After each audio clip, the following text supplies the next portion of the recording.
लोगों ने कवर कर लिया था। Yeah remember that in this class we are going to talk about in this class we are going to talk about PB Shelley's work Queen Mab. PB Shelley का जो work है queen mob, उसको लेकर के हम लोग क्या कर रहे हैं, हम लोग बात कर रहे हैं।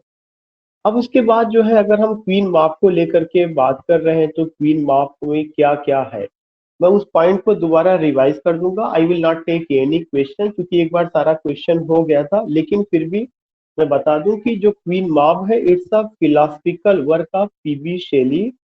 और क्वीन मॉब में क्या है, कॉन्सेप्ट ऑफ यूटोपिया। जो क्वीन मॉब है, it's a philosophical work of PB Shelley. और साथ ही साथ इसमें क्या है, concept of utopia. Number 2 point. दूसरा पॉइंट कि ये पहली बार जो है 1813 ईस्वी में पब्लिश हुआ था। It published for the first time in 1813। 1813 ईस्वी में पहली बार पब्लिश हुआ था। उसके बाद जो है दोबारा ये 1816 ईस्वी में आता है। जब दोबारा 1816 ईस्वी में आता है, तब इसका नाम क्या रखा गया था, the demon of the world. 1816 ईस्वी में जब ये दोबारा आता है, इसका नाम क्या रखा गया, the demon of the world. जो क्वीन मॉब है वह एक फेरी है, धरती पर आती है और उनकी मुलाकात एक कैरेक्टर से होती है जिसका नाम यान्ती है। यान्ती स्लीपिंग ऑन काउच। यान्ती एक ड्रीम देखते हैं। क्वीन मॉब उनकी आत्मा को लेकर दूसरी दुनिया में जाती हैं और वहां पर उनकी ड्रीम का वो एक तरह से कह सकते हैं कि क्रिटिकल एनालिसिस, या आप कह सकते हैं कि उसका जो है एक्सप्लिकेशन करती है, खुलासा करती है।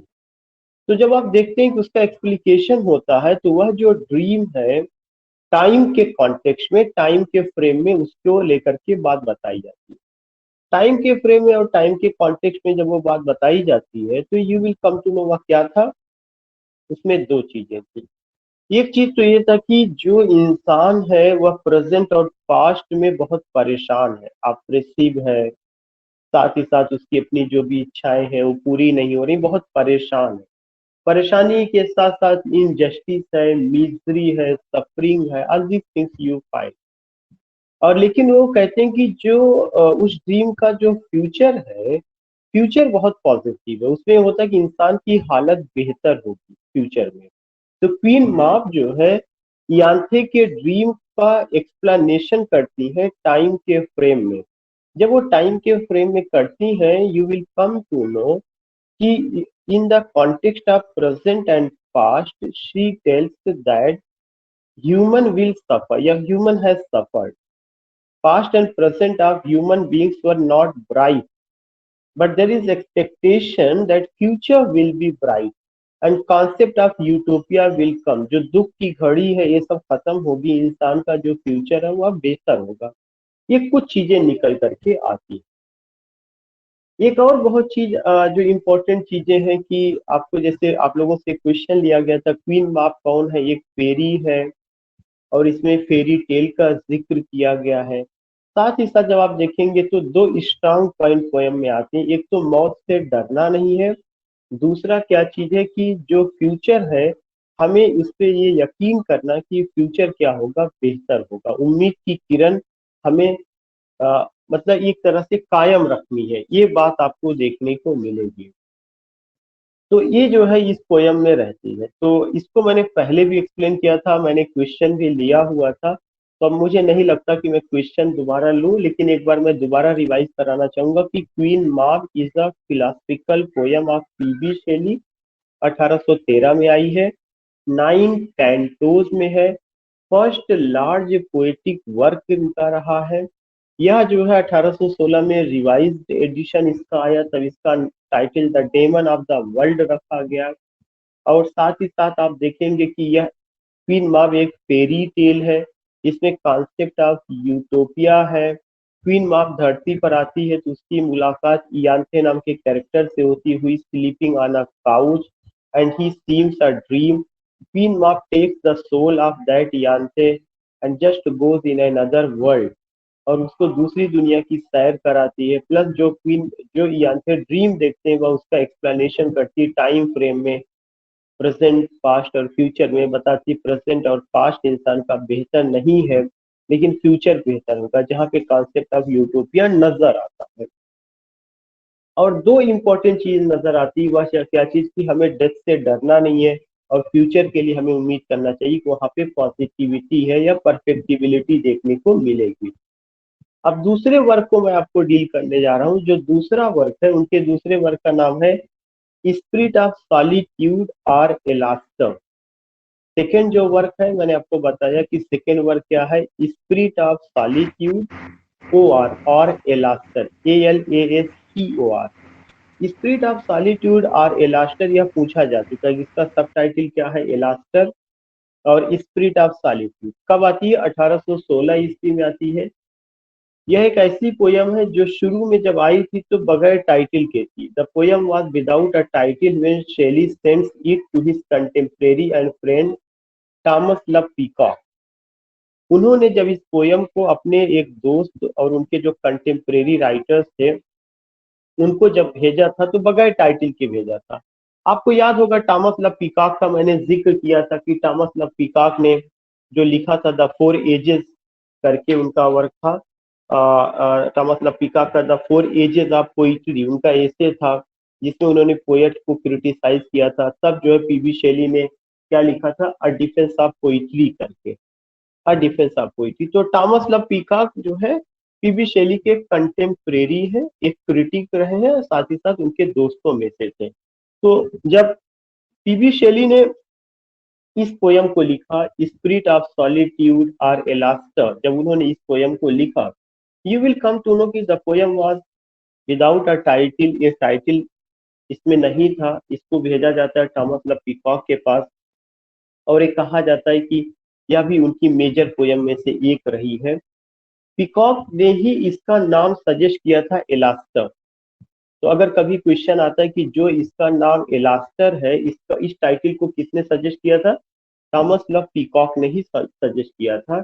एंड रिमेंबर दैट कि जो एलास्टर है यह रोमन माइथोलॉजी या रोमन माइथोलॉजी से लिया गया, जिसका मतलब होता है इविल जीनियस। जिसका मतलब क्या होता है, इविल जीनियस। कहाँ से लिया गया, रोमन माइथोलॉजी से लिया गया, जिसका मतलब होता है इविल जीनियस। और अगर आप देखेंगे कि ऐसा नहीं है कि यह जो नाम है एलास्टर या किसी जो है हीरो या पोएट को रिफर करता है, no not at all, you don't find this thing.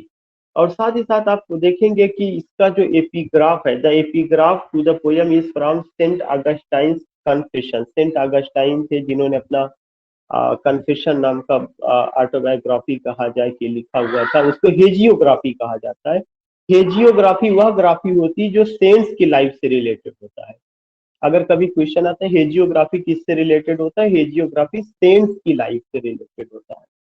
तो सेंट ऑगस्टाइन का कॉन्फेशन से जो है इसका लिया गया था। और साथ ही साथ आप ये देखेंगे कि जो इसका इंग्लिश ट्रांसलेशन है, लैटिन इंग्लिश ट्रांसलेशन भी इसका हुआ है, I was not yet in love and I loved to be in love, I sought what I might love in love with loving, doesn't matter. लेकिन कुछ इंफॉर्मेशन आपको ज्यादा जरूरी है कि स्पिरिट ऑफ सॉलिट्यूड और Alastor is a poem of whom is a poem of PB Shelley. यह उनका मेजर वर्क्स में से था। उन्होंने जो है बगैर टाइटल रखे हुए इस पोयम को अपने फ्रेंड टॉमस लव पीकॉक को भेजा। जब उन्होंने टॉमस लव पीकॉक को भेजा तब पीकॉक ने इसके लिए एक टाइटल सजेस्ट किया। वह क्या था, एलास्टर। जो एलास्टर शब्द है वह ग्रीक माइथोलॉजिकल टर्म है, जिसका मतलब होता है इविल जीनियस। और इसका मतलब कहीं से नहीं है कि जो यह इविल जीनियस है यह पोएट को रिफर करता हो या किसी हीरो को रिफर करता हो, नो नॉट एट ऑल। इसका जो एपिग्राफ है वह सेंट अगस्टीन के कॉन्फेशन से लिया गया है। इतना इंफॉर्मेशन एक तो ये जानना जरूरी है। इसी से रिलेटेड एक और इंफॉर्मेशन है कि in his biography of John Keats, John Keats की एक बायोग्राफी लिखी गई है। लिखने वाले का नाम है Sydney Colvin, SIDNEY, Sydney Colvin, COLVIN। तो जॉन कीट्स की बायोग्राफी सिडनी कॉल्विन ने लिखा है और सिडनी कॉल्विन ने बताया है कि एलास्टर का प्रभाव जॉन कीट्स के इंडिमियन में देखने को मिलता है। वो क्या कहते हैं, लिखते हैं कि in his biography of John Keats Sidney Colvin wrote on the influence of Elaster on Keats Endymion। वो लिखते हैं कि जो इंडाइमियन है जॉन कीट्स का, उस पर जो है किसका असर है, एलास्टर का असर देखा जा सकता है। It is certain that Keats read and was impressed by Alastor. वो लिखते हैं कि कीट्स ने एलास्टर को पढ़ा था और उससे प्रभावित होकर के उन्होंने इंडाइमियन को लिखा। लिखने की स्टाइल का प्रभाव रहा होगा। आगे वो बताते हैं कि एलास्टन ने विलियम बटलर येट्स को भी प्रभावित किया था। विलियम बटलर येट्स की एक पोयम है द वाइंडरिंग्स ऑफ ओएसिन करके। The wanderings of Oisin William Butler Yeats की पोयम है, उसमें भी इसका प्रभाव देखा जा सकता है। और साथ ही साथ आप देखेंगे कि इसमें जो है जो एलास्टर है, दो लॉ के बारे में बात की गई है, natural law and law for man. एक तो नेचुरल लॉ है और लॉ फॉर मैन, दो लॉ की बात की गई है। एक क्रिटिक है हॉफमैन, उन्होंने कहा है कि the idea of solitude as an avenging of genius, avenging of genius, genius से बदला लेना, यह जो है इसका थीम। एक किसने कहा, हॉफमैन ने कहा। तो मैं दूसरे पार्ट को फिर से रिवाइज कर दूं। दूसरे पार्ट में ये बताया गया कि जॉन कीट्स की जो पोयम इंडाइमियन रही है उस पर किसका असर रहा, एलास्टर का असर रहा। ये बात कौन कहते हैं, जॉन कीट्स की बायोग्राफी लिखने वाले आदमी जिनका नाम सिडनी कॉल्विन है। इसके अलावा यह भी कहा जाता है कि विलियम बटलर येट्स की पोयम द वाइंडिंग्स ऑफ ओएसिन पर भी इसका प्रभाव रहा है, ये भी बात कही जाती है। इसके अलावा आप एक चीज ये देखेंगे कि इसमें दो तरह के लॉ की बात की गई है, नेचुरल लॉ और law for man. Natural law और लॉ फॉर मैन को लेकर के बात की गई है। हाफमैन नाम के क्रिटिक है, उनका कहना है कि the idea of solitude as an avenging of genius इसका थीम है, इसका थीम। तो मैं कोशिश कर रहा हूँ कि एक एक दो दो क्वेश्चन मैं आप लोगों से ले लूं। मैं शिवांगी वाजपेयी मैडम से मुखातिब हूँ। मैडम आवाज जा रही है? शिवांगी मैडम? Yes sir. या ओके ओके मैडम, मैं ये जानना चाहता हूँ कि जो स्पिरिट ऑफ सॉलिट्यूड है, स्पिरिट ऑफ सॉलिट्यूड का और टाइटल क्या है? सर एलास्टर। एलास्टर। स्पिरिट ऑफ सॉलिट्यूड कब आई है? I missed that thing. 1816 में, 1816, 1816 ईस्वी। Okay, sir. Okay. So Thomas तो Love in this, Peacock has suggested this title. या Elastor. थॉमस लव पीकॉक या एलास्टर। तो इन दिस वे आपने देखा कि शिवांगी मैडम ने 3 पॉइंट बताया है। एक तो जो स्पिरिट ऑफ सॉलिट्यूड है इसका सब टाइटल है एलास्टर, 1816 में आई हुई है। और यह जो टाइटल एलास्टर है इसको थॉमस लव पीकॉक ने सजेस्ट किया।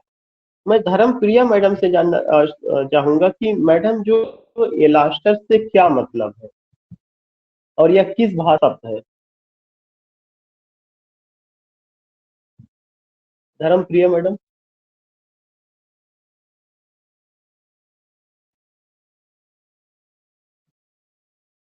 Usha madam? Usha madam? Sir, this word has taken from Roman mythology and it means Roman mythology, क्या? जी evil genius, evil genius. Evil genius, या ये रोमन माइथोलॉजी से लिया गया है। और जो है ये जो टर्म रहा है इसका मतलब क्या होता है, इविल जीनियस। रोमन माइथोलॉजी से लिया गया और जिसका मतलब क्या होता है, इविल जीनियस होता है। ठीक, ओके मैडम, ओके। मैं नेक्स्ट पॉइंट लेना चाहूंगा शिवांगी जी से। शिवांगी जी? शिवांगी जी, यस सर। जो इसका बेटा टाइटल है एलास्टर, ये किसने सजेस्ट किया था?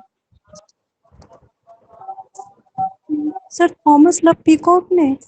ओके, थॉमस लव पीकॉक ने। एलास्टर जो टाइटल है थॉमस लव पीकॉक ने सजेस्ट किया था। थॉमस लव पीकॉक कौन थे? Who was Thomas Love Peacock? Sir he was Shelley's friend. Shelley's friend and the contemporary of Shelley. उन्होंने बेटा क्या लिखा था? थॉमस लव पीकॉक का एक वर्क मैंने अभी बताया था, जिक्र किया था, उन्होंने क्या लिखा था? Sir, 4 stages of poetry. Yeah, okay, Style. good. The four stages of poetry. उनका वर्क जो था that was the four ages of poetry. Yes, sir. 4 ages of The poetry. Poetry और उसके जवाब में बेटा शेली ने क्या लिखा था? Sir, the defense of okay poetry. या द डिफेंस ऑफ पोइट्री, उसके जवाब में उन्होंने लिखा। या ओके, गुड गुड। तो हम लोगों ने देखा कि हमने शिवांगी जी से पूछा कि जो टाइटल इलास्टर है, ये टाइटल किसने दी है? थॉमस लव पीकॉक ने दिया है। थॉमस लव पीकॉक कौन थे? आपके कंटेम्प्रेरी मींस पीवी शैली के कंटेम्प्रेरी थे। थॉमस लव पीकॉक ने the four ages of poetry लिखा था और उसके जवाब में पीवी शैली ने डिफेंस ऑफ पोइट्री लिखा था। मैं राजेश जी से जानना चाहूंगा, Rajesh ji, are you getting my voice? Yes sir, getting sir. Okay okay Rajesh ji, मैं ये जानना चाहता हूँ कि ये जो आपका वर्क जो हम लोग बात करें एलास्ट और द स्पिरिट ऑफ सॉलिट्यूड, इसका असर किड्स के किस वर्क पर है? किड्स के किस वर्क ने आप देखते हैं कि इसको प्रभावित किया है? द वंडरिंग मतलब ऑफ इसने क्यों? The wondering of ocean sir. No, actually you are telling about William Butler Yeats. I am not asking Yeats, I am asking Keats, Keats, John Keats. ठीक है, साइका मैडम जुड़ी है। Madam Saika madam,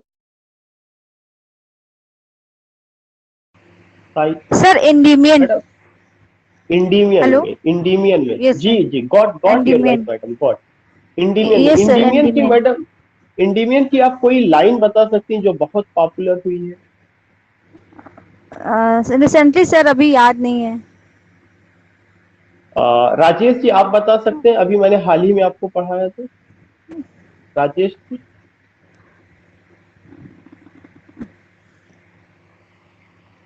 Indu madam भी जुड़ी है। Madam मैं आपसे जानना चाहूंगा कि इंडीमियन का कोई लाइन,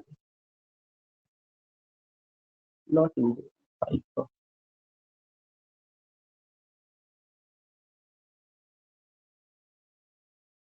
या आप में से कोई बता सकता है, कोई भी आप में से? Yes, sir. Sir, जी, a thing of beauty, joy forever. A thing of beauty is a joy for ever. या ये चीज हमें ध्यान में रखना है कि a thing of beauty is a joy for ever. ये जो लाइन रहा है, किसकी लाइन रही है? इंडीमियन की, बहुत ही popular. Saika ji, now I think you got it. Saika ji, yes sir. Yeah a thing of beauty is a joy for ever, यह आपका यस क्या सर। रहा? या आपका, या ये चीज बहुत इंपॉर्टेंट है, इसे आपको ध्यान में रखना है। Okay sir. राजेश जी आपको भी ये समझ में आ गया होगा कि जैसा यस कि सर। साइका जी ने बताया कि जॉन कीट्स की पोइट्री जिसका नाम क्या है, इंडायमियन, उसके ऊपर जो है पीवी शैली के एलास्टर का असर देखने को मिलता है। दूसरा चीज आपको एक और क्वेश्चन मिला जो आपने खुद बता दिया था, डब्ल्यू बीड ईट्स की पोयम है जिसका क्या नाम है, द वाइंडिंग्स ऑफ ओरिजिन, उस पर उसका असर देखने को मिलता है। और इसके अलावा मैं ये जानना चाहूंगा कि अभी मैंने धर्मप्रिया मैडम से मैं जानना चाहूंगा कि मैडम अभी मैंने जिक्र किया था कि कीट्स की बायोग्राफी एक आदमी ने लिखा, उसका नाम क्या है मैडम? धर्मप्रिया मैडम, या Hello. कीट्स की बायोग्राफी जी, कीट्स की बायोग्राफी किसने लिखा है? सर नहीं पता। ओके ओके, आई थिंक कि आपने लेट ज्वाइन किया है। सिडनी कॉल्विन ने, Sydney Colvin, SIDNEY, Sydney Colvin, COLVIN, Sydney Colvin ने लिखा हुआ है। तो इस तरह से हम लोगों ने इस पोयम को कर लिया है। और मैं जो है फिर से मैं जानना चाहूंगा शिवांगी वाजपेयी मैडम से मैं जानना चाहूंगा कि मैडम जो एक स्टेटमेंट है, ये स्टेटमेंट किसने दिया है? The idea of solitude as an avenging of genius. वही बैगम बातन काम दो यार, परसों हम रखा हुआ। धर्मप्रिया मैडम आप म्यूट कर लीजिए अपने आप को, प्लीज म्यूट कर लीजिए। Shivangi Vajpayee madam, I am asking a question to you कि there is a statement, the idea of solitude as an avenging of genius, ये किसका स्टेटमेंट है? और यही इसका थीम भी है जी। Sir PB Shelley. नहीं, हॉफमैन का। हॉफमैन एक क्रिटिक है, HOFFMAN, Hoffman. Okay sir, okay sir. हाँ, मैं फिर से जितना मैंने अभी इस पोयम पे पढ़ाया है मैं फिर से रिवाइज करा दे रहा हूँ कि we are taking spirit of solitude, जो पीबी शेली का एक इम्पोर्टेंट वर्क है, और स्पिरिट ऑफ जो सॉलिट्यूड है इसी का एक और टाइटल है एलास्टा। यह पोयम 1816 ईस्वी में आई है। जब पीबी शेली ने इसे लिखा तो इसका कोई टाइटल नहीं दिया गया था। पीबी शेली ने इस पोयम को अपने दोस्त टॉमस लव पीकॉक को भेजा। किसको भेजा? टॉमस लव पीकॉक को भेजा। टॉमस लव पीकॉक ने जो है इसको टाइटल दिया एलास्टर नाम दिया। और जब एलास्टर की बात आती तो सवाल उठता है एलास्टर है क्या? एलास्टर एक माइथोलॉजिकल, आप कह सकते हैं कि ग्रीक वर्ड है, माइथोलॉजिकल कैरेक्टर हो सकता है जिसका मतलब होता है इविल जीनियस। जीनियस में इविल जीनियस वर्ड आया हुआ है। लेकिन यह जो इविल जीनियस या जो शब्द एलास्टर है, ना तो यह किसी पोएट को रिफर करता है, ना किसी हीरो को रिफर करता है। अब सवाल ये उठता है कि टॉमस लव पीकॉक कौन थे जिनके पास पीबी शेली ने इसे भेजा?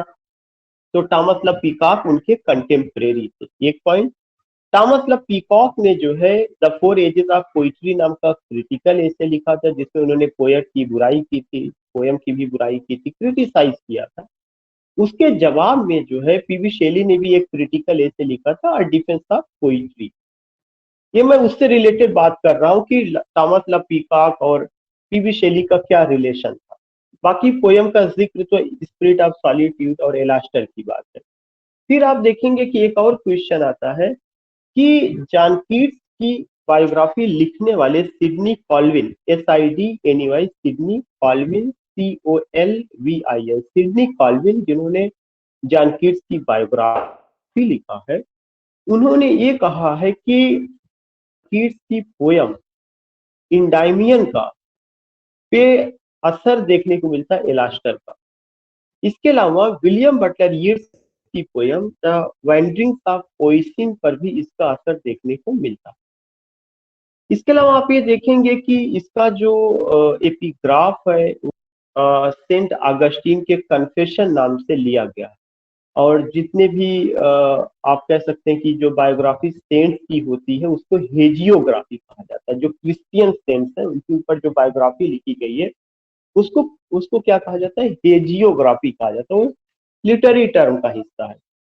आपने देखा इसमें दो तरह के कानून की बात की गई है, natural law and law for man. इसके अलावा मैंने आपको ये बताया था कि हॉफमैन नाम के एक क्रिटिक है, उन्होंने कहा कि इसका जो थीम है क्या है? The idea of solitude as an avenging of genius, genius से बदला लेना इसका एक जो थीम। तो इतनी सारी बातें हम लोगों ने किया है। उसके पहले क्वीन माप को लेकर के बात हुई थी कि क्वीन माप एक फिलोसफिकल पोयम है जो 1813 ईस्वी में आई है, 9 कैंटोज में है, first major work, first large work था, फिलोसफिकल पोयम है। 1816 में रिवाइज किया गया था तो उसका जो टाइटल रखा गया the demon of the world रखा गया था। क्वीन माप जो है आपका क्या एक फेरी है जो धरती पर आती है और उनकी मुलाकात इयांथे से होती है। वह उनकी आत्मा को लेकर दूसरी दुनिया में जाती हैं। तो इयांथे जो ड्रीम देखे हुए हैं वह उसका खुलासा करती हैं टाइम फ्रेम में, और टाइम फ्रेम में वह बताती हैं कि इंसानों की जो हालत है पास्ट और प्रेजेंट में वह बेहतर नहीं, फ्यूचर उनका बेहतर होगा। यह पोयम दो तरह के दर्शन की बात करती है, मौत से डरना नहीं चाहिए और फ्यूचर के प्रति हमेशा पॉजिटिव थॉट रखना चाहिए। तो इस तरह से आपने दो पोयम लिखा। उनका एक दो और जो है वर्क रह गया जिस पर मैं बात करूंगा। एक तो वर्क उनका है कि द विच ऑफ एटलस। अब आपको ध्यान से सुनना है केवल, the witch of Atlas. You find that कि जो विच ऑफ एटलस है, in witch of Atlas you find what, in the witch of Atlas you find कि यह जो वर्क है मेरी शैली, मेरी शैली इसके बारे में क्या कहती है? मेरी शैली वाइफ ऑफ पीबी शैली, उन्होंने कहा है कि विच of Atlas a brilliant congregation of ideas such as his senses gathered and his fancy colored। उन्होंने कहा कि जो विच ऑफ एटलस है, यह जो है अपने में क्या है, ब्रिलियंट कांग्रीगेशन ऑफ आइडियाज है, विचारों का यह खूबसूरत समूह है। ये बात किसने कही है? मेरी शैली में कही है। अगर कभी भी क्वेश्चन आता है कि द विच ऑफ एटलस के बारे में कौन यह स्टेटमेंट देता है कि it's a brilliant congregation of ideas such as his senses gathered and his fancy colored। ये बात किसने कही है? ये बात जो है द विच ऑफ एटलस के मतलब के बारे में कहा गया मेरी शैली के द्वारा। मेरी शैली जो है विलियम गॉडविन की डॉटर थी और हमें पता है कि वो पीबी शैली के साथ इलोप कर गई थी। जो विच ऑफ एटलस है 1820 ईस्वी में लिखी गई है, लेकिन 1824 में पब्लिश होती है शैली के मरने के बाद। पोयम जो है 78 स्टैंजाज में, कितने स्टैंजाज में? 78 स्टैंजाज में है। और जो स्टैंजा है उसका क्या नाम है? Ottava rima. The poem is in 78 stanza written in ottava rima. किसमें लिखा गया? अट्वा राइमा में लिखा गया। इसके अलावा आप देखेंगे कि शेली ने इस पोयम को अ फैंसीफुल पोयम बताया। ये क्वेश्चन पूछा जा चुका है। दो स्टेटमेंट आपको ध्यान में रखना है।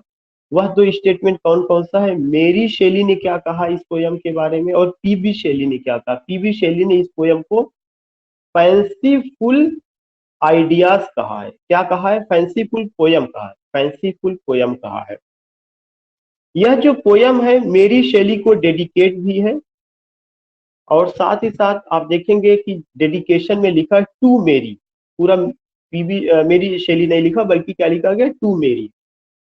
इसका जो पहला एडिशन आता है 1839 ईस्वी में आता है, और मेरी शैली इस पे ऑब्जेक्ट भी करती है, मतलब कुछ क्वेश्चन मार्क करती है। शी ऑब्जेक्टेड हाउएवर द शैली was discarding human interest and passion in favor of fantastic ideas and were abstract and wildly fanciful, full of brilliant imagery.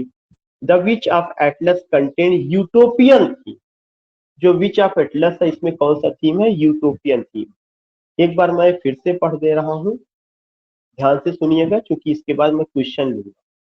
The witch of Atlas मेरी शैली PB Shelley का important work है। 1820 में लिखा गया, 1824 ईस्वी में पब्लिश हुआ उनके मरने के बाद। क्योंकि पीबी शैली की अगर आप डेथ देखेंगे तो 1822 में होती, उनके मरने के 2 साल बाद ये पब्लिश होती है। इसके भी पब्लिकेशन में मेरी शैली का ही कंट्रीब्यूशन रहा है। और ये जो पोयम है किसको डेडिकेट है? मेरी शैली को डेडिकेट है। और जो डेडिकेशन है उसमें लिखा है टू मेरी, MARY।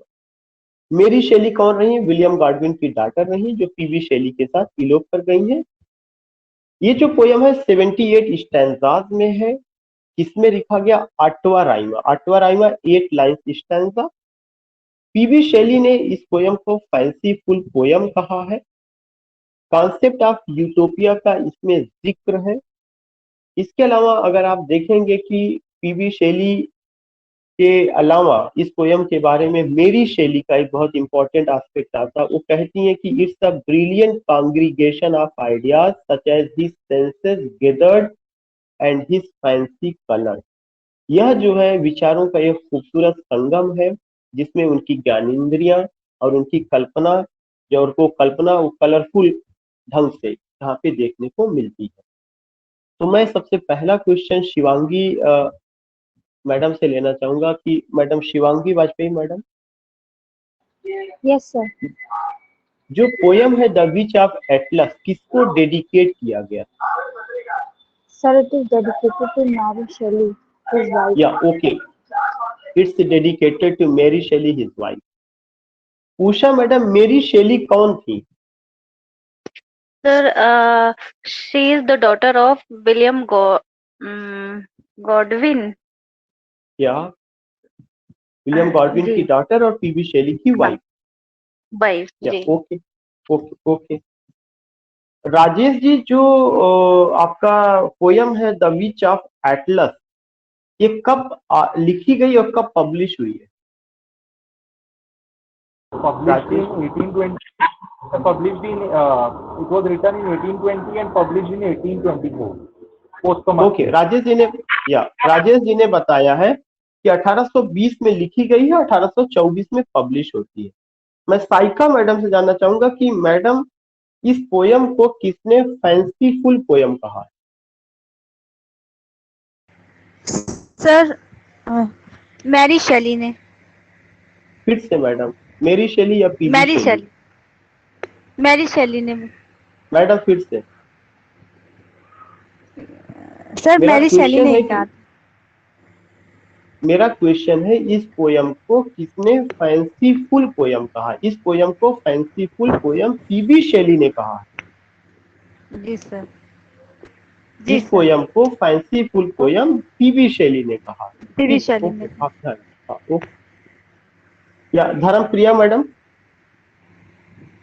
Yes sir. Saika madam आप म्यूट कर लीजिए, आंसर देने के बाद हर आदमी म्यूट कर ले।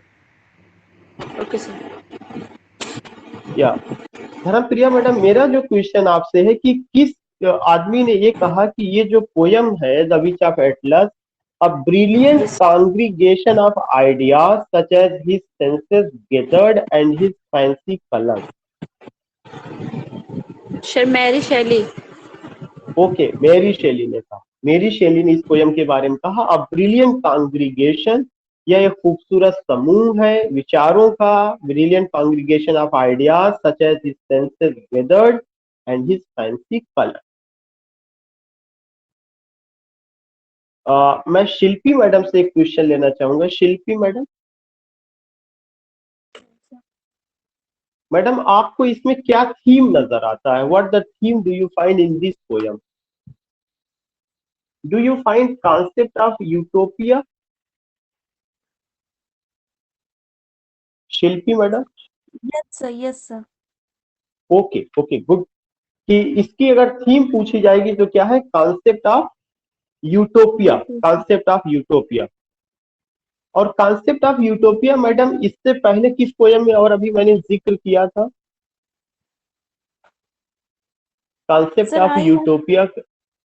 Sir, I have not joined from the starting of the class. I have joined after 15 minutes. Okay, जो अभी मैंने पहले जिक्र किया था उसका नाम था the queen mob, the queen mob. Okay, sir. तो दो जगह पे जो है कॉन्सेप्ट ऑफ यूटोपिया है। द क्वीन मॉब में है, वो 1813 में आई है। द विच ऑफ एटलस 1816 में आई है। दोनों में जो है क्या है? Concept of utopia. ठीक, ओके।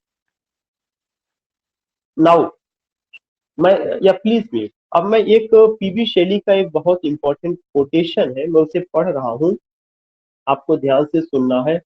कई बार ये चीज पूछी जा चुकी है।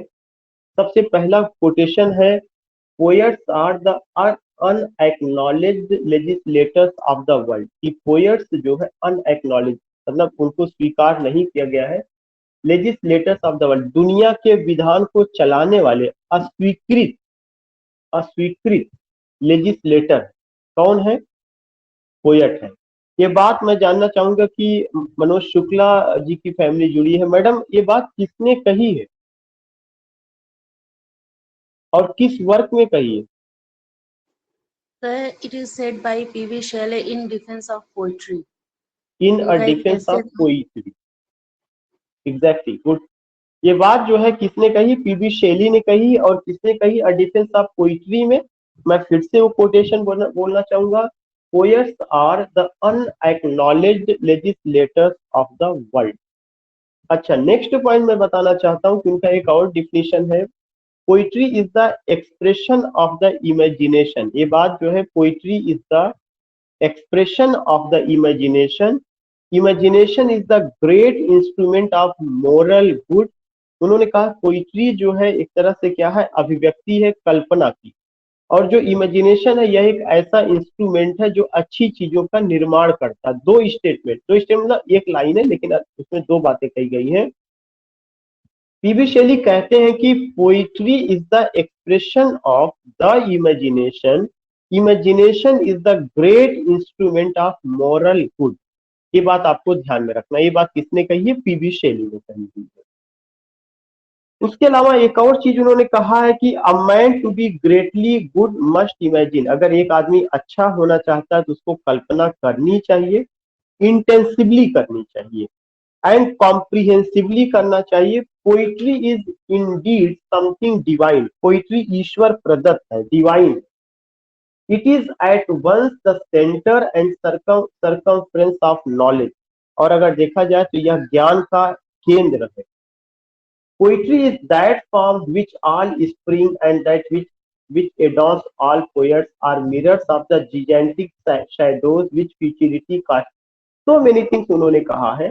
लास्ट में वो कहते हैं कि a poet is a nightingale who sits in darkness. Poet Nightingale के समान है जो अंधेरे में बैठता है and sings to cheer its own solitude, और वह अकेले में रह करके जो है दिल से गाता है with sweet sounds, खूबसूरत आवाज के साथ। तो मैं फिर से बता दूं, ये सब बहुत इंपॉर्टेंट कोटेशन है। उन्होंने कहा a poet is a Nightingale, poet Nightingale के समान है, हु सिट्स इन डार्कनेस, जो अंधेरे में बैठता है, and sings to cheer its own solitude, और वह अकेले में गाता है विद स्वीट साउंड, खूबसूरत आवाज के साथ। तो इसको कोई क्वेश्चन लेने की जरूरत नहीं है, मैंने स्टेटमेंट पढ़ा है और वो स्टेटमेंट मैं फिर से रिपीट कर दे रहा हूँ। उन्होंने कहा poetry is the expression of imagination, जो पोइट्री है यह कल्पना की अभिव्यक्ति है। Imagination is the great instrument, imagination एक बेहतरीन इंस्ट्रूमेंट है ऑफ मोरल गुड, नैतिक अच्छाई को बताने का। A man to be greatly good, एक आदमी तभी अच्छा हो सकता है, मस्ट इमेजिन, जब वह कल्पना करता है। कैसे कल्पना करे? इंटेंसिवली, गहनता के साथ, मतलब दिल और आत्मा खोल करके उसको कल्पना करनी चाहिए, और comprehensively. Poetry is indeed something divine, poetry ईश्वर प्रदत्त है। It is an at once the centre and circumference of knowledge, और यह ज्ञान का बहुत बड़ा सेंटर। फिर उन्होंने कहा कि जो पोएट है, पोएट इज नाइटिंगल, पोएट एक नाइटिंगल के समान है, हु सिट्स इन डार्कनेस, जो अंधेरे में बैठता है, and sings to cheer its own solitude, और वह क्या करता है? अकेले में जाकर के अपने मधुर गीत को गाता है। These things you find.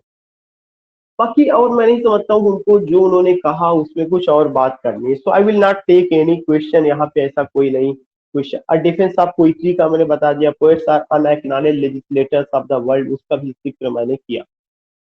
Now I just want to know कि when you go with these statement, जब आप इस स्टेटमेंट को करते हैं तो एक और उनका वर्क आता है जिसका नाम है हेलास, HELLAS। हेलास उनका लिरिकल ड्रामा है। किसका लिरिकल ड्रामा है? पीबी शैली का। केवल ध्यान से सुनते चलिएगा, जब मुझे जरूरत पड़ेगी मैं क्वेश्चन लूंगा आपसे।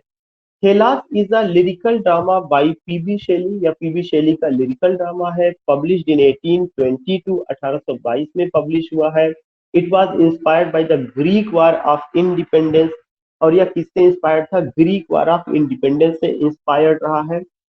Greek revolution against the Turkish empire, जो ग्रीक रिवोल्यूशन हुआ किसके खिलाफ? टर्किश एम्पायर के खिलाफ। Is dedicated to the national leader, और यह उनके नेशनल लीडर प्रिंस मैव्रोकार्डाटो को ये डेडिकेट किया गया है, प्रिंस मैव्रोकार्डाटो को। और जो कि क्या है, और इसका जो सेटिंग है वो कहाँ पर है? कॉन्स्टेंटिनोपल है। कॉन्स्टेंटिनोपल एक जगह का नाम है जो capital of eastern Roman empire था, जहाँ पे तुर्कों ने अटैक किया था 1453 में। उसके बाद कॉन्सेप्ट ऑफ रिनेशंस शुरू होता। Shelley wrote it while living in Pisa, Shelley ने इस पोयम को, इस ड्रामा को तब लिखा था जब वो पीसा में थे। पीसा में इटली, आई थिंक इटली और France. Can anyone tell me? Sir, Italy. Shelley Italy, Shelley wrote it, yeah Shelley wrote it while living in Pisa, जब वो इटली में थे, with a view to raising money for the Greek war of independence, और उनका उद्देश्य यही था कि जो ग्रीक वार ऑफ इंडिपेंडेंस है उसके लिए पैसा इकट्ठा किया जाए। It was to be Shelley's last publish drama, यह शैली का जो है लास्ट पब्लिश ड्रामा है ड्यूरिंग हिज लाइफ टाइम। जब तक वो जीवित थे तब तक उनका ये लास्ट पब्लिश ड्रामा था। The drama is written from the point of view of the Ottoman Sultan, drama Ottoman Sultan की नजरिए से लिखा गया है, ऑटोमन किंगडम रहा है। And was inspired bye Aeschylus, और एस्किलस नाम के जो ड्रामेटिस्ट थे उनका एक ड्रामा है पर्से, उससे वह इंस्पायर्ड है। The drama focuses on the Sultan Mahmud drama Sultan Mahmud का जिक्र करता है who control the Turkish attack on Greece. जब तुर्कों ने ग्रीस पर हमला किया था तब सुल्तान महमूद ने उस चीज को कंट्रोल किया था। The last chorus from the drama contains the much quoted lines the world's great age begins anew. कह रहे हैं कि ड्रामा की एक लाइन है जिसमें बहुत ज्यादा जो कोट किया जाता है उसका क्या मतलब है, द वर्ल्ड्स ग्रेट एज, जो दुनिया का महान एज है, बिगिंस अन्यू, एक नई चीज की शुरुआत करता है। Heavens स्माइल, आसमां मुस्कुराता है, and faiths and empires gleam, हमारा विश्वास और हमारा साम्राज्य चमकता है। Like wrecks of a dissolving dream, और ऐसे बहुत सारे ख्वाब जो है टूटते हुए भी देखे गए हैं। The world is very of the past, जो दुनिया है ऐसा लगता है कि यह थका हुआ है, लेकिन यह पास्ट का मंजर, पास्ट के थके हुए मंजर को देता है। वो might it die or rest at last, या तो जो है क्या करेगा, या तो यह मर जाएगा या तो यह जीवित रहेगी। इस तरह की बातें उन्होंने कही हुई है। तो मैं फिर से बता दूं कि हेलास उनका लिरिकल ड्रामा है, 1822 ईस्वी में पब्लिश हुआ है, और यह उनके जीते जी यह उनका अंतिम ड्रामा था जो उनके लाइफ टाइम में पब्लिश हुआ था। बाद में और ड्रामा पब्लिश हुआ अपनी जगह, लेकिन उनके लाइफ टाइम में यह अंतिम ड्रामा था। और यह किसको लेके बात करता है, ग्रीक वार ऑफ इंडिपेंडेंस को लेकर के, ग्रीक रिवॉल्यूशन का जिक्र करता है। और ग्रीक रिवॉल्यूशन या ग्रीक वार ऑफ इंडिपेंडेंस जो किसके खिलाफ था, टर्किश एम्पायर के खिलाफ था। और यह जो है उनके नेशनल लीडर प्रिंस मावरो कार्डाटो को डेडिकेट किया गया है। सेली ने इसको उस समय लिखा जब वो पीसा इटली में थे, और साथ ही साथ इसकी सेटिंग कहाँ, कॉन्स्टेंटिनोपल में है। यह उनके लाइफ टाइम में पब्लिश होने वाला लास्ट ड्रामा था। यह किसके जो है पॉइंट ऑफ व्यू से लिखा गया, ऑटोमन सुल्तान के पॉइंट ऑफ व्यू से लिखा गया। और साथ ही साथ एस्किलस का एक ड्रामा है पर से, उससे जो है यह प्रभावित है। और साथ ही साथ यह ड्रामा तुर्किश जो सुल्तान है, सुल्तान महमूद, उनका जिक्र करता, उनके बारे में बात करता है। बाकी एक उसकी इंपॉर्टेंट लाइन है जो मैंने आपसे जिक्र किया है। तो मैं पहला क्वेश्चन मैं धर्मप्रिया सॉरी शिवांगी वाजपेयी मैडम से लेना चाहूंगा कि मैडम जो हेलास है ये क्या है, ड्रामा है, पोइट्री है, सॉनेट है, क्या है? Sir, it is a lyrical drama. And when did it publish, कब पब्लिश हुआ है? In 1822, sir. Last ओके, तो मैडम when he died. या व्हेन ही डाइड। तो मैडम ने बताया कि यह जो है लिरिकल ड्रामा है, और कब पब्लिश हुआ है, 1822 ईस्वी में पब्लिश हुआ है, जब वह मरे। तो मतलब उनके मरने से पहले यह पब्लिश हुआ था। मैं दूसरा क्वेश्चन उषा मैडम से लेना चाहूंगा कि मैडम यह किसके इसमें जो सब्जेक्ट मैटर है वो वॉर है, और वॉर मतलब इंडिपेंडेंस है, किसके वॉर को लेकर के बात करता? Greek war. Greek war of independence को लेकर के बात करता है। ये जो ग्रीक वार ऑफ इंडिपेंडेंस है किसके किसके बीच हुआ है? टर्किश एम्पायर के अगेंस्ट हुआ था। या टर्किश एम्पायर। तो अगर देखा जाए ग्रीक वार ऑफ इंडिपेंडेंस है और टर्किश एम्पायर और ग्रीक के वार ऑफ इंडिपेंडेंस का हुआ था, उसके बीच का इसमें जिक्र किया गया। मैं राजेश जी जानना चाहूंगा, राजेश जी इसको जो है उन्होंने जब वो पीसा में थे तब उन्होंने लिखा, पीसा कहाँ पर है? ओके, उन्होंने इसको लिखा था पीसा इटली में। और मैं राजेश जी से ये कुछ क्वेश्चन और लूंगा, इसका सेटिंग कहाँ दिखाया गया है राजेश जी?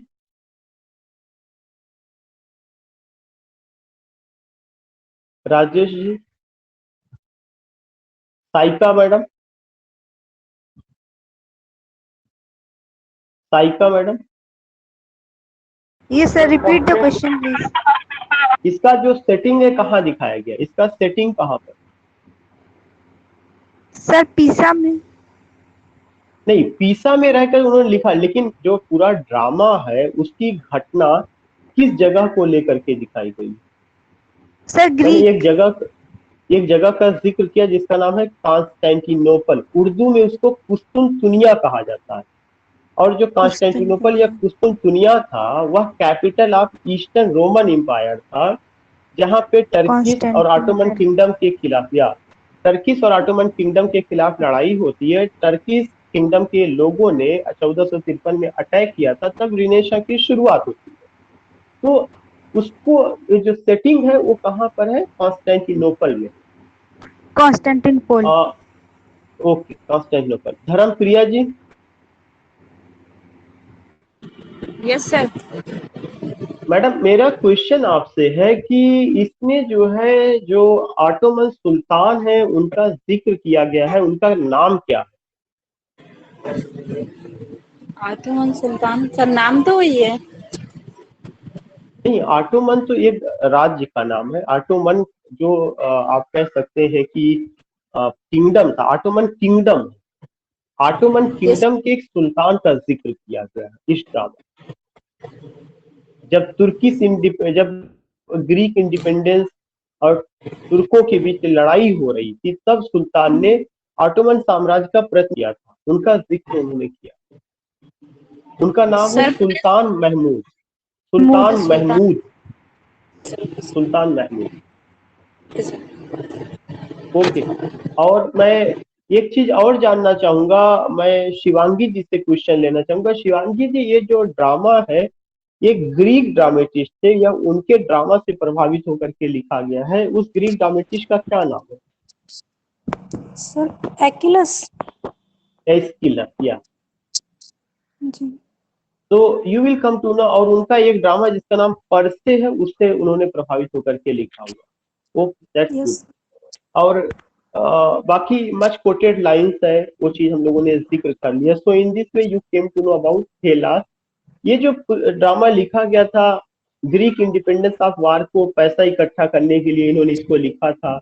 और जो टर्किश एम्पायर है, उनके जो नेशनल लीडर है प्रिंस मावरो कार्डाउटो, उनको ये चीज जो है उनके बारे में भी जिक्र करता है। All this things we find. खैर कोई बात नहीं, जितना जिक्र किया गया इतना इनफ है। और एक उनका और वर्क है जिसका नाम है the sensi. The sensi a tragedy in 5 act. यह एक बहुत इंपॉर्टेंट प्ले है, क्वेश्चन पूछा जा चुका है। द सेंसी एक ट्रेजेडी है जो 5 एक्ट में है, 1819 ईस्वी में आती है। And inspired by a real Italian family. यह रियल इटालियन फैमिली की लाइफ को लेकर के बात करता है।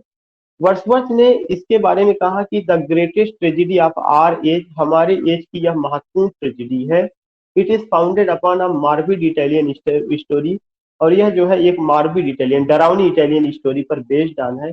और ऐसा कहा जाता है कि जो सेंसी है यह शेक्सपियर के मेजर पर मेजर से प्रभावित रही है। शेक्सपियर के मेजर पर मेजर से प्रभावित रही है।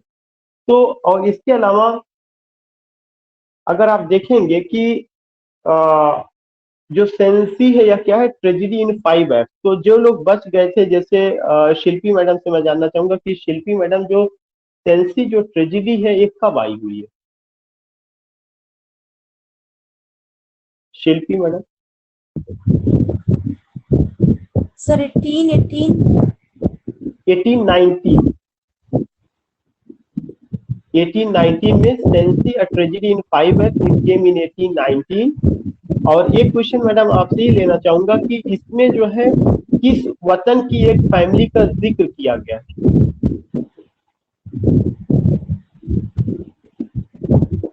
Sir madam, please give option. Italy है, ग्रीक है, इंग्लैंड? Sir Greek. नहीं, इटली का, इटली की फैमिली का। अभी आपने जब मैंने बताया था तो आई थिंक कि आपने सुना नहीं था क्या?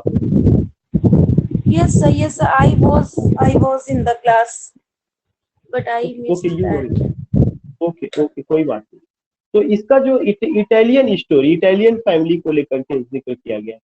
मैं मनोज शुक्ला जी की फैमिली से मैं जानना चाहूंगा कि मैडम किसने कहा है इसके बारे में कि the greatest tragedy of our age, ये हमारे एज की ग्रेट ट्रेजेडी है?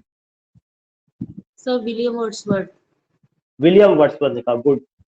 और आपसे ही मैडम लास्ट क्वेश्चन है कि यह शेक्सपियर के किस प्ले से प्रभावित है? Sir measure for measure. Measure for measure. तो in this way you will come to know कि हम लोगों ने इनके जितने वर्क थे 4 क्लास हम लोगों को लेनी पड़ी, क्योंकि पूरा एक एक लाइन को करना, उस पर बात करना, तो उस पर करना पड़ा। आज जो है थोड़ा नेटवर्किंग इशू था, इसलिए हम लोगों को दूसरा सेशन लेके इसको आज कंप्लीट करना पड़ा। हम लोगों ने आज के वर्क में जो बात किए हुए हैं, किस पर बात किए हुए हैं? क्वीन माप पे बात किए हैं, स्पिरिट ऑफ सॉलिट्यूड और एलास्टर पे मैंने बात किया है, द विच ऑफ एटलस पे मैंने बात किया है, साथ ही साथ मैंने उनके डिफिनीशन जो पोइट्री को, पोएट को, डिफेंस ऑफ पोइजी और डिफेंस ऑफ पोइट्री को, टॉमस लपिका का द 4 एजेस ऑफ पोइट्री, उनको लेके बात हुई है। हेलास उनका जो लिरिकल ड्रामा है उस पर बात हुई है। द सेंसी और ट्रेजेडी उसको लेकर के बात हुई है। बाकी हमें पता कि हम लोगों ने पहले एक जिक्र किया था, उनकी एक नावल है ज़ास्ट्रोजी, जो ज़ास्ट्रोजी नावल था उनका गॉथिक नावल था। ज़ास्ट्रोजी बस इतना पता करना था, 1810 में उनका नावल आया था जिसका नाम था ज़ास्ट्रोजी, गॉथिक नावल है। इसके अलावा और भी उनका एक नावल था जो गॉथिक नावल रहा, सेंट इरवाइनी करके उनका, तो 2 नावल भी उनका रहा है। तो इस तरह से वी हैव डन, और यह एक अपने में बिग टास्क था किसी एक राइटर के वर्क को लेकर के उस पर बात करना। लेकिन फिर मैं हर क्लास में कहता हूँ कि हमने इतना तो बता दिया, लेकिन अगर आप उस राइटर के उस पोयम को नहीं डील करते हैं तो आप ये समझिए आपका काम अधूरा है।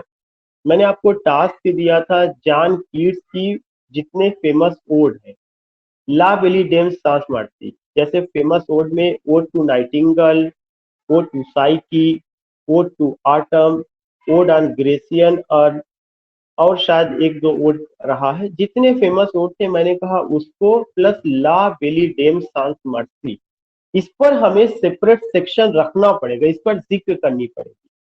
ऐसे ही हमें जो है पीबी शैली का जो ओड है, जो बीए या एमए लेवल पे चलता है, अगर आप उसको कवर नहीं करेंगे तो क्वेश्चन मिस हो जाएगा। वो जो ओड है उस ओड का नाम है ode to nightingale, sorry ode to skylark, ode to the west wind, और उनका एक ओड था नियर नेपल्स करके, उसको मतलब 4 और ओड इनका ऐसा है जो हमें बात करनी चाहिए। बाकी जो और जहां जहां से क्वेश्चन आना है वो सब मैं कर दिया हूँ, लेकिन आपकी ये ड्यूटी है कि समय निकाल करके मेरे उस टॉपिक को लेने से पहले आप एक बार उसको जरूर पढ़ लीजिए। ऐसा नहीं कि मैं उसको छोड़ूंगा, मैं बार बार हर क्लास में मैं जिक्र कर रहा हूँ कि मुझे वो अब उसी का ही नंबर होगा, उस पर मैं जरूर बात करूंगा। इसलिए बी रेडी फॉर टुमारो। कल हो सकता है कि हम लोग किस पर बात करें, ओड पर बात करें, और जो है शैली पर कुछ इंपॉर्टेंट क्रिटिक्स ने क्या कहा है। 8-10 लाइन है तो बहुत, लेकिन जो इम्पोर्टेंट है उसको लेकर के कल हम लोग बात करेंगे। तो ओड पर कल बात हो सकती है, कीट्स के ओड पर बात हो सकती है, और शैली के ऊपर जो क्रिटिक्स हैं उनको लेकर के बात हो सकती है। तो ठीक है, you are most welcome tomorrow and thanks for giving your beautiful company. और तैयारी करते रहिए क्योंकि समय उतना नहीं है, वर्क बहुत ज्यादा है। अगर मैं जितना चलूँ एक कदम आपको उससे आगे ही चाहिए।